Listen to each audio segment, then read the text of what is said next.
Sénat et l'INA vous présentent l'info dans le rétro. Vive la France!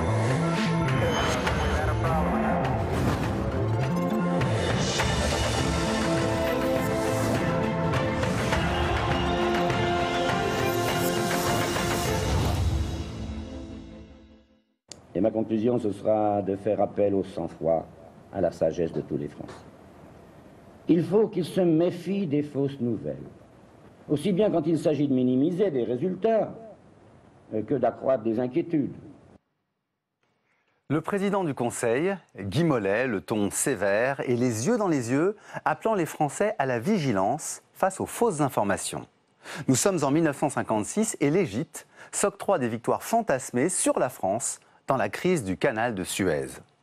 Largement utilisée en temps de guerre, pour la justifier, pour galvaniser les troupes et tromper les opinions, les fausses nouvelles sont entrées dans notre quotidien au point de vouloir légiférer.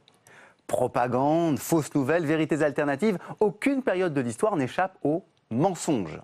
Mais pourquoi ce problème serait-il plus inquiétant aujourd'hui qu'hier ?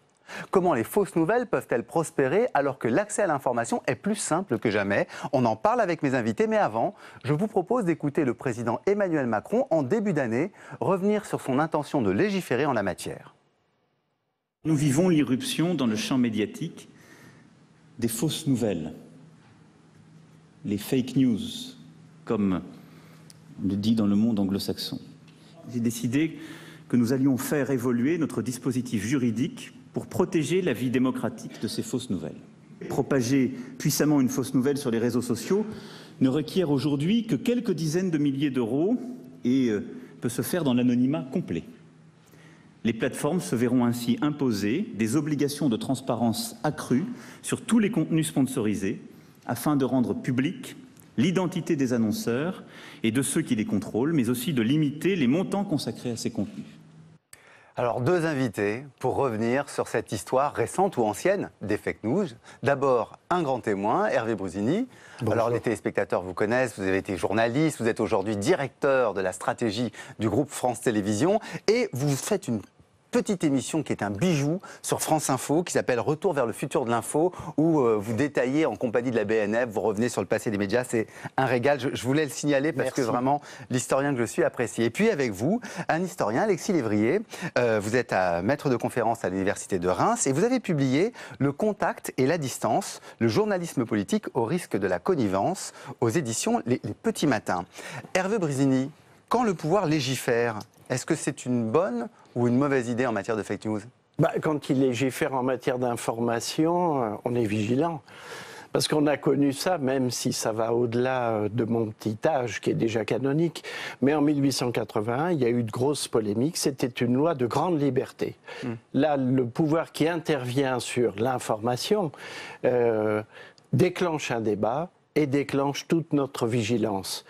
Et déclenche de toute façon quelque chose qui a déjà eu lieu chez les journalistes, c'est-à-dire une prise de conscience très aiguë, avec une volonté d'autorégulation, parce que c'est notre raison d'être qui est touchée par la qualité de l'information. Donc la raison d'être est touchée. Et la loi de 1880, cette grande loi sur la liberté de la presse, qui peut-être va être réformée. Alexis Lévrier, le président parle d'irruption dans le champ médiatique de fausses nouvelles. Irruption, est-ce que c'est juste ? Alors, elles ont toujours existé, vous le rappeliez avec Guy Mollet à l'instant. Le président a raison de dire qu'il y a quand même un élément nouveau, c'est que maintenant, avec des moyens très, très importants, des États étrangers, on l'a vu pour la Russie pendant la campagne américaine ou pendant la campagne française, et le président, alors candidat, en a été lui-même victime, ont été victimes de nouvelles fabriquées. Et c'est cela, une fake news au sens fort, c'est une nouvelle pas simplement fausse, mais fabriquée de D'accord, donc l'extérieur. fausse nouvelle, ce serait quelque chose de simplement faux, et fake news, c'est quelque chose de stratégique au fond. C'est pour ça. C'est pour ça que c'est pas exactement la même chose que la loi de 1881 qui prévient les fausses nouvelles et celle-ci qui voudrait être contre les fake news. Cela dit, le débat qu'on a entre spécialistes de la presse et aussi avec les journalistes, c'est est-ce qu'on avait vraiment besoin d'une nouvelle loi? On n'en est pas tous certains. D'accord. Alors, un dernier mot que je voudrais comprendre. Il y avait pendant la Grande Guerre et la Seconde Guerre mondiale le mot de bobard. Est-ce que ce mot de bobard correspondrait peut-être mieux à l'idée des fake news? Alors, le mot bobard renvoie simplement à l'idée de mensonge. Alors, s'il y a une manipulation, là, on est vraiment dans le cadre d'une fake news. Et on sait que pendant la Première et la Deuxième Guerre mondiale, il y en a eu beaucoup que la presse a complaisamment relayé. Voilà, puis il y avait des affiches qui montraient justement ces bobards qui venaient de l'étranger pendant la Deuxième Guerre mondiale et qui étaient censés tromper l'opinion française. Alors, on va revenir à un moment où il y a un premier mensonge, peut-être fondateur, au lendemain de la Seconde Guerre mondiale. C'est au moment de la guerre de Corée. On va voir comment Paramount News présente l'idée que les Américains utiliseraient des armes bactériologiques. Voici des films de propagande communiste, les soi-disant confessions de soldats américains prisonniers sur la guerre bactériologique devant la commission scientifique internationale organisée par les communistes, quelque part en Corée du Nord l'année dernière. Des aviateurs américains, comme le capitaine Nice, torturés physiquement et moralement, ont parlé à la commission de missions bactériologiques, missions qui n'ont jamais eu lieu. La mission bactériologique a eu lieu le 27 mars 1952.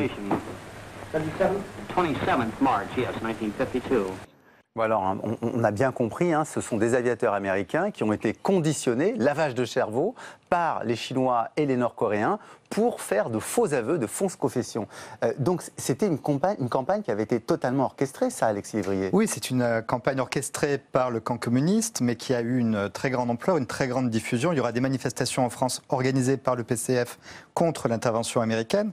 Et ce qui est amusant et inquiétant en même temps, c'est que cette fake news, qui est avérée, donne encore lieu dans la presse aujourd'hui. Il y avait un article dans Le Monde diplomatique en 1999. Al Jazeera fait récemment un documentaire sur la question. Le site d'Alain Soral, Égalité et Réconciliation, qui évidemment qui fabrique des fake news et vous les relaie en permanence, continue à dire que tout cela était une manipulation, était vraiment une guerre bactériologique menée par le camp américain. Donc la fausse information communiste devient une vraie information pour eux. C'est ça. Et ça continue, 50 ans après ou 60 ans après, à être considéré comme une véritable information au nom de la théorie du complot, au nom de l'idée que nous sommes tous manipulés par le grand méchant américain. C'est là qu'on peut peut-être juste préciser, c'est de la désinformation. C'est-à-dire qu'on est dans une opération de guerre de l'information.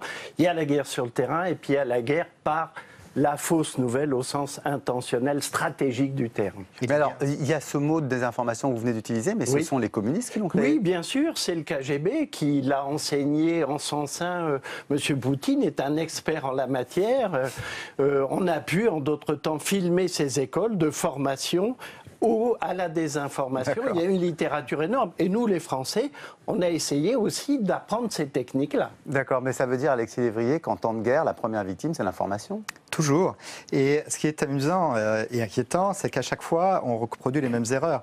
Lors de la Première Guerre mondiale, la presse française avait perdu beaucoup de sa légitimité. À l'époque, c'était une presse très puissante, la deuxième du monde derrière les États-Unis, parce qu'elle a servi d'outil de propagande au service du pouvoir. Elle a perdu en audience et en crédibilité après, mais on voit qu'à chaque guerre, elle a tendance à rejouer ce rôle parce qu'on est dans la pression de l'événement et parce qu'il y a une forte pression politique qui s'exerce sur elle. Alors, vous êtes critique envers la presse française. On va voir que le président du Conseil, donc Guy Mollet, qu'on a vu s'exprimer, insiste sur cette dimension de fausses nouvelles au moment de la crise de Suez et accuse en gros les Égyptiens de s'y livrer. Il faut qu'ils se méfient des fausses nouvelles, aussi bien quand il s'agit de minimiser des résultats que d'accroître des inquiétudes. N'avez-vous pas entendu annoncer que le Georges Lègue était coulé? On a même vu, paraît-il, le dictateur Nasser décorer tous les hommes du bâtiment égyptien qui a coulé le Georges Lègue. Le Georges Lègue se porte fort bien. Alors, le Georges Lègue, c'était un des grands navires français, et en fait, il n'avait pas été coulé, mais les informations égyptiennes essayaient d'y faire croire. Déjà, les fausses nouvelles à l'époque, et le président du Conseil obligé d'intervenir. Oui, c'est remarquable, parce que lui, il le fait parce que les Français se précipitent aux pompes essence. Il y a état d'urgence, et il faut dire, oh, arrêtez, tout ça, c'est faux. Et puis, en même temps, donc il invente, lui, au passage, le fait de parler face caméra aux Français, on est en 56, Et deuxième point, il ne va pas être exempt, lui non plus, de fausses actions, je vais dire, parce qu'il y a cette image célèbre où Pierre Sabag vient lui rendre visite. Oui, c'était l'intervieweur, justement. Exactement, et puis tout à coup le téléphone sonne, excusez-moi, je dois les affaires de l'État, vous comprenez, il décroche et on entend tut, autrement dit, la personne a raccroché, et Guy Mollet dit oui, je comprends, oui, absolument, mais j'arrive et tout. Vous voyez, fausse nouvelle totale que ce coup de téléphone, et donc mise en scène du discours politique que vous connaissez si bien. Alors, mise en scène, mais j'avais envie de vous demander, est-ce que, au fond, le mensonge n'était pas extrêmement lié à la guerre froide, Alexis Lévrier ? Oui, alors, il y a un contexte de guerre froide avec un affrontement entre ces deux camps qui est aussi un affrontement d'une guerre d'information, en plus avec l'essor de la télévision qui permet de fabriquer des mensonges relayés par des images en mouvement, des images télévisées et qui ont la force de l'évidence. Mais la guerre froide est terminée et la guerre d'information continue. Tant qu'il y aura des guerres, tant qu'il y aura des affrontements, et on le voit aujourd'hui, vous évoquiez Poutine tout à l'heure, tant qu'il y aura de la géopolitique et des camps adverses, il y aura des manipulations. Donc ce que vous essayez de me dire, c'est qu'au fond, ce sont les États qui jouent un rôle un peu pervers là-dedans ? Les États, oui, mais le problème, c'est qu'il y a aussi beaucoup de théories du complot qui naissent alors que les États n'y sont pour rien. D'accord, alors on va voir un chef d'État qui dénonce un certain état de la presse dans son pays. Accrochez-vous, c'est Augusto Pinochet, nous sommes au Chili. Bueno, en ese aspecto, en primer lugar, hay muchos diarios que por el ánimo de venta o de difusión da más rentabilidad publicar una noticia de crímenes y asesinatos que una noticia seria y ponderada. Es más fácil para ellos obtener una venta así, en el sentido de publicitar grandes noticias, desinformar, que informar en forma veraz. Il est amusant, Pinochet, il dénonce la désinformation dont en fait il serait l'objet. Hervé Brusini ? Les dictateurs, quand ils sont face à la démocratie, sont les meilleurs experts pour parler de vérité. Je trouve ça toujours confondant. En face de lui, je pense, c'est Bernard Benjamin qui avait fait cette interview. Et elle était tout à fait éclairante sur la conscience qu'il avait de la mécanique de l'information. Et donc, à contrario, on comprend exactement ce qu'était la stratégie de Pinochet en dénonçant la vérité venue du camp démocratique. Mais il censurait la presse, Pinochet. Évidemment qu'il la censurait, je dirais même par le sang. Et donc nous sommes là face à l'exercice le plus archaïque par rapport à la fausse nouvelle. Nous allons au silence, on n'est plus même dans la fabrication d'une fausse information, on est dans l'élimination de ceux qui pourraient dire des vérités. Donc les malheureux journalistes. Mais alors Alexis Lévrier, est-ce que la censure favorise la fausse information ou la bonne information ? Alors, moi, je pense que la censure, ou parfois l'illusion de la censure, on peut avoir le sentiment d'une censure même quand elle n'existe pas, entretient des fantasmes. Et on le voit, c'est ce que je redoute avec cette nouvelle loi, c'est qu'on a le sentiment que le président veut lui-même impulser cela, peut-être limiter la liberté de la presse. Mécaniquement, par un effet boomerang, ça va susciter le sentiment qu'il va y avoir des vérités cachées, et donc ça va faire émerger des théories du complot. Et des canaux d'information alternatifs ? Toujours. Et on est avec Internet aujourd'hui dans la possibilité, très rapidement, de faire circuler de manière virale des informations vraies ou fausses. Le risque, c'est qu'elle soit fausse. Alors, est-ce que, moi, c'est une question que je vous pose, parce qu'il y a eu une transformation majeure en 1980 avec les créations des chaînes d'information continue. Donc, pour le coup, on n'est plus du tout dans la censure. Est-ce que c'est un tournant ? Est-ce que ça change les choses ? On va dire qu'il y a un effet loop, il y a un effet boucle, il y a un effet répétition. Est-ce que ça change les choses ? Oui, parce que c'est une consécration de quelque chose qui, de mon point de vue, traverse toute l'histoire de l'info. C'est l'exigence de savoir ce qui se passe au moment où cela se passe. Le direct. Le direct, le temps réel. Même le pape dit que Pie XII, quand on célèbre la messe en direct, le Saint-Sacrement fonctionne, mais quand c'est pas en direct, ça ne marche plus. Et donc, cette consécration du direct et de sa vérité, de ses effets produits, montre à quel point, oui, l'info en continu, dans une première version qui est celle que vous dites, c'est-à-dire les chaînes d'info, mais maintenant avec le web, joue un rôle extraordinairement puissant. Vous savez que la fausse nouvelle va beaucoup plus vite que la vraie. et qu'elle est perçue comme étant vraie, hélas, beaucoup plus rapidement qu'une vraie nouvelle. Alors, vous me dites ça, on va avoir l'occasion de l'éprouver et de l'éprouver biographiquement. Tenez, on est en 1989. Tout d'un coup, le mur de Berlin s'effondre et au mois de décembre, c'est au tour de la Roumanie de basculer dans la révolution. Et il y a cet incident à Timișoara que vous allez voir, ce sont des images assez violentes, je vous préviens. Et c'est ce fameux faux charnier de Timișoara qui est présenté par le journal télévisé. À Timișoara, la ville d'où est partie le week-end dernier la révolte des Roumains, les habitants ont découvert la nuit dernière un charnier dans lequel se trouvaient non seulement des hommes, des femmes et des enfants assassinés, mais aussi torturés, voire mutilés. Des images insoutenables, mais qu'il faut pourtant regarder.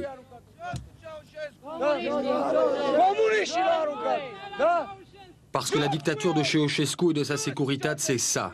Le charnier de Timișoara et ses milliers de corps mutilés, ces cadavres de femmes ou d'enfants. Timișoara, ville martyre de la Roumanie. Bon alors, image atroce, mais je vous le précise, les corps avaient été sortis de la médecine légale, donc c'était des gens qui étaient morts de mort naturelle et qui avaient été ensuite salis avec de la terre pour donner l'impression qu'ils avaient été sortis d'un charnier. Les médias sont tombés dans le panneau, Hervé Brusini. Vous êtes tombé dans le panneau. Mais oui, je suis tombé dans le panneau parce que ces jours-là, j'ai commenté dans le même sens ces images et c'était misérable. Et donc, si vous voulez, nous avions quelques circonstances atténuantes. Je vais plaider. Ouais, il faut. Nous avions des dépêches qui venaient de l'AFP. Et d'ailleurs, un grand journaliste de l'AFP a fait un livre pour démonter cette opération qui était une opération de désinformation pilotée par les soviétiques avec en relais l'agence yougoslave, à l'époque Tamjung. Et donc, ils avaient réécrit à Paris ce que le reporter, pourtant sur le terrain, leur disait. Il y a 10 morts, mais ils ont l'air un peu particuliers, comme vous l'avez dit, ils sortaient de la médecine légale. Et l'AFP a réécrit à l'époque en disant il y a des milliers, des centaines de morts. Parce que les soviétiques voulaient démolir Ceausescu ? Bien, parce qu'il s'agissait, oui, de mettre en place quelque chose de beaucoup plus subtil et en même temps de beaucoup plus puissant, qui était de retrouver l'hégémonie soviétique sur ce qui se passait, sur les événements, sur le déroulement des événements, et d'éventuellement justifier une intervention. Et nous avons joué, n'est-ce pas, la grande libération des années 44. Je me souviens, à l'époque, on disait, ça nous rappelle les images de la libération de Paris. Nous étions là aussi dans une grande mise en scène. Et à l'époque, nous ne savions presque pas ce qui était en train de se passer. Dernier point. Dernier point court, que je donne quand même un peu la parole à Alexis Lévrier. On a fait de grands travaux derrière sur des magazines et autres pour expliquer ce qui avait été mis en scène de ce qu'on a appelé la pseudo-révolution roumaine. Alors justement, Alexis Lévrier, le moyen là de faire passer la fausse nouvelle, la fake news, c'est quoi? C'est la mise en scène? C'est la mise en scène, c'est la force de l'image. Dans l'extrait que vous avez montré, il disait des images insoutenables mais qu'il faut pourtant montrer. Elles sont insoutenables mais on les montre parce que c'est la vérité. On n'a pas aussi, je crois, nous, téléspectateurs, vous me remettiez en cause avec beaucoup d'honnêteté, mais nous-mêmes, téléspectateurs, n'avions pas à l'époque la distance nécessaire vis-à-vis des images. Parce que vous les avez vues, vous aussi. J'avais 13 ans à l'époque et je me souviens très bien, j'ai certainement vu Hervé Brusini commenter ces images. Diable. Et on avait une naïveté par rapport à ces images-là. C'est pour ça que nous, universitaires, nous devons faire de l'éducation aux médias. On a un rôle important à jouer de ce point de vue-là. Toute la responsabilité n'incombe pas aux journalistes. Il y a un autre aspect, il y a la force des images et puis il y a la force de l'imaginaire. Dans la presse, à l'époque, on a beaucoup joué, y compris la presse sérieuse, y compris dans Le Monde, sur l'image du vampire Ceausescu. C'est-à-dire qu'on pensait que ces cadavres, là, que ces enfants notamment, on prenait leur sang parce que c'était Ceausescu qui, comme ça, soignait son diabète. Donc, et derrière, évidemment, c'est la Roumanie, c'est le vin. Et donc, on voit que malgré la force des images, il y a aussi celle de l'imaginaire. Alors, la force de l'imaginaire, je vous propose de voir, pour enchaîner là-dessus, un témoignage qui a peut-être changé l'histoire. On est en octobre 1990, le Koweït a été envahi par l'Irak. L'opinion américaine ne veut pas aller vers la guerre, mais cette jeune femme, Naïra, va faire un témoignage qui va bouleverser l'Amérique. Écoutez-la. While I was there, I saw the Iraqi soldiers come into the hospital with guns. They took the babies out of the incubators. Took the incubators and left the children to die on the cold floor. Alors, c'est un témoignage qui a été totalement préparé, ça. Oui, c'est produit par... Tout est faux. Tout est faux. C'est la fille de l'ambassadeur américain au Koweït, c'est ça. Et donc, c'est produit par une agence. Tout ça est entièrement fabriqué, sauf qu'on a mis des années à le savoir et que ça a permis de justifier aux yeux de l'opinion américaine l'entrée en guerre des États-Unis et l'invasion du Koweït. Donc, on a l'exemple ici type d'une fake news entièrement fabriquée, d'une manipulation à grande échelle qui a été totalement réussie puisqu'elle a servi à justifier une guerre. Mais alors, donc, Hervé Brusini, vous qui étiez journaliste, qui avez vécu ça marche quoi, les fausses nouvelles? Bien sûr que ça marche, les fausses nouvelles. C'est même pour ça qu'on en parle. Et pour ça que c'est un énorme problème. Mais là, c'est un parti qui avait construit ça. C'est le Parti républicain qui avait organisé une commission pour l'entendre. Mais si vous voulez, ça marche dans l'instant. Et dans le journalisme, la vérité d'un jour n'est pas celle du lendemain, voire de l'heure d'après. Pourquoi? Parce que nous exerçons notre exercice d'enquête, de vérification. Pour vous dire une chose, quand survient un événement fort, violent, à fort potentiel d'émotion, parce qu'on voit bien que la fausse nouvelle fonctionne sur l'émotion. Aujourd'hui, nous avons des réseaux entre nous numériques qui font que, avant d'aller à l'antenne, ou au moment où on pourrait donner quelques informations extrêmement fortes, nous vérifions et que tout le monde soit bien d'accord pour ce que nous allons dire. Donc il y a aujourd'hui des leçons qui ont été tirées. Il y en aura encore d'autres. Il y a plein de progrès à faire. Donc pour vous, il y a presque un ralentissement nécessaire de l'information pour que la méthode confirme. Et ce ralentissement pouvant être de l'ordre de quelques minutes ou de quelques dizaines de minutes. Mais oui, on a quand même retenu la leçon. Vous savez, si on vous dit, si tu continues à ne pas réfléchir, nous ne voulons plus te voir, nous ne voulons plus te lire, eh ben, on arrête. D'accord. Donc vous avez arrêté, et vous êtes devenu... On essaie. Voilà, vous essayez de bloquer la mauvaise information, mais on va voir que précisément, il y a des mauvaises informations qui se diffusent très largement. C'est un reportage de Public Sénat en 2006 qui réfléchit sur le complotisme et notamment sur les thèses à propos du 11 septembre. Regardez cela. Et si le 11 septembre n'était qu'une vaste manipulation orchestrée par l'administration Bush? Cette question provocante passionne les internautes. Des milliers de sites décortiquent les moindres détails des attentats pour y trouver la preuve de la supercherie. Dernière trouvaille en date, ce sont des explosifs et non les avions eux-mêmes qui auraient eu raison des tours jumelles. Un complot, la thèse est séduisante. Bush, ça l'a arrangé, quoi. Il avait besoin d'une bonne raison pour attaquer l'Irak et tout ça. Il l'a eu, quoi. Donc, je pense qu'il le savait. Le fait qu'on n'ait pas vu de photos de l'avion qui s'est crashé sur le Pentagone, je trouve ça bizarre, quoi. Je ne pense pas que mon gouvernement nous ait vraiment dit toute la vérité. Antoine Wittkin, écrivain et réalisateur, a enquêté sur la théorie du complot et tous les fantasmes liés au 11 septembre qui circulent sur le net. La théorie du complot, ça permet de simplifier l'événement. Ça permet de le mettre à distance, c'est-à-dire d'en avoir moins peur. Ben Laden, tout ça, c'est pas le mal, le monstre qu'on nous dit, c'est tout simplement le gouvernement américain qui est derrière. Et puis surtout, ça donne l'impression aux gens, aussi bien qui écrivent des pages internet qu'à ceux qui les reçoivent, de finalement être seuls face à la vérité. Face à la vérité ou face au n'importe quoi, certains internautes vont jusqu'à expliquer que le 11 septembre est l'œuvre des extraterrestres. Bon, il y a quelque chose qui peut faire sourire, mais Alexis Lévrier, est-ce qu'il y a quelque chose de rassurant dans les fausses nouvelles ? Oui, ça fournit une clé d'explication du monde qui est très pratique. Et là, on le voit avec le 11 septembre, mais on l'a vu également avec les attentats de Charlie Hebdo le 7 janvier 2015. Et c'est les mêmes acteurs, puisque c'est Thierry Messant en 2001 qui va très vite véhiculer l'idée en France que tout cela est fabriqué par les services secrets israéliens et américains main dans la main.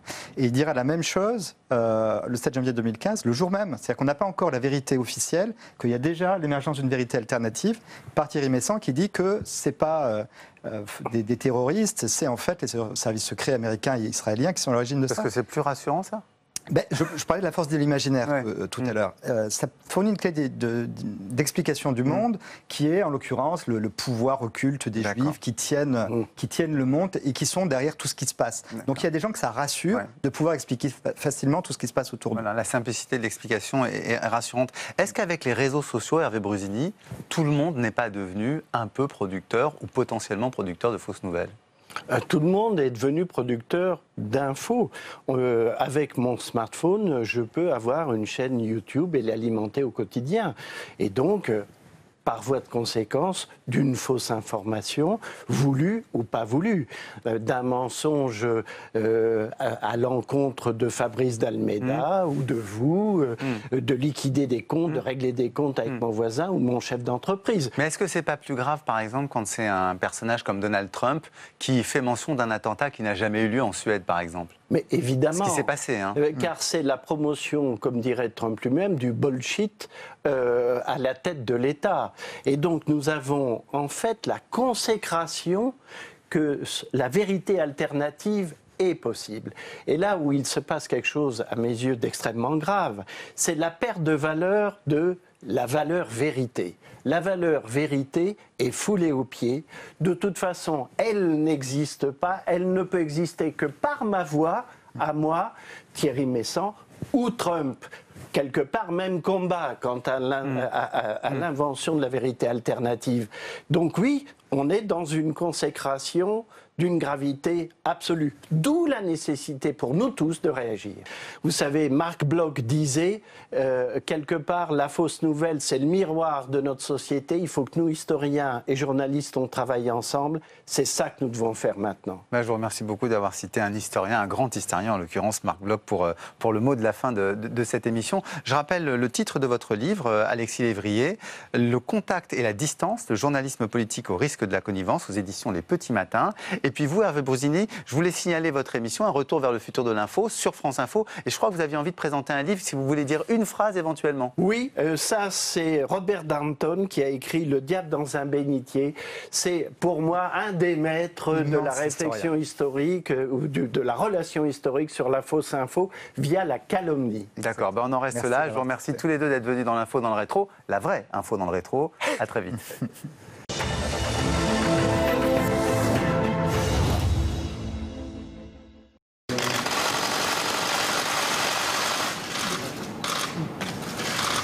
Okay.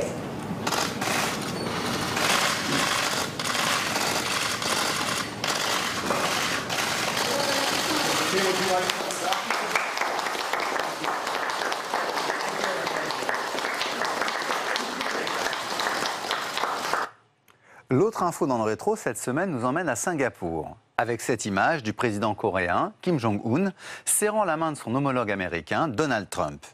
Une image qui a fait le tour du monde et qui manifeste le pas en avant des deux protagonistes pour faire baisser les tensions en Extrême-Orient. En la regardant, comment ne pas penser à celle plus ancienne, la visite du président Nixon en Chine en 1972, véritable tournant déjà dans les relations avec le monde communiste. Froideur encore, absence de foule lorsque la voiture du président Nixon traverse à toute vitesse l'immense place de Tiananmen, de la porte de la paix céleste. Allait-on vers une paix entre Américains et Chinois ? Oui, car immédiatement, en arrivant à Pékin, Nixon, on ne le savait pas tout de suite, on l'a su plus tard, allait chez Mao. En 1972, la visite du président Nixon avait pour but de réduire les risques militaires avec la Chine. Un objectif poursuivi avec la Corée du Nord. L'accord entre les États-Unis et la Chine a permis d'apporter une stabilité durable et aussi de limiter l'influence soviétique dans la région. Paradoxalement, l'accord avec la Corée du Nord, s'il apporte une impression de paix, crée une inquiétude sourde en Corée du Sud ou au Japon, où l'on redoute à moyen terme un désinvestissement américain. On se quitte comme chaque semaine avec ces images venues du passé, et hommage à celle qui vendait plus de disques que Johnny Hallyday à son apogée et que les fans du Tour de France se réjouissaient de retrouver à chaque étape. Vive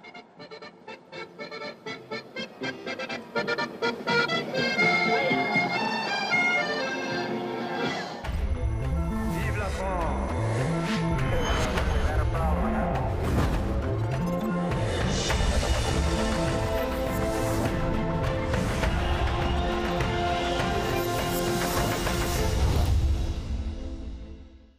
L'info dans le rétro vous a été présentée par Public Sénat et l'INA.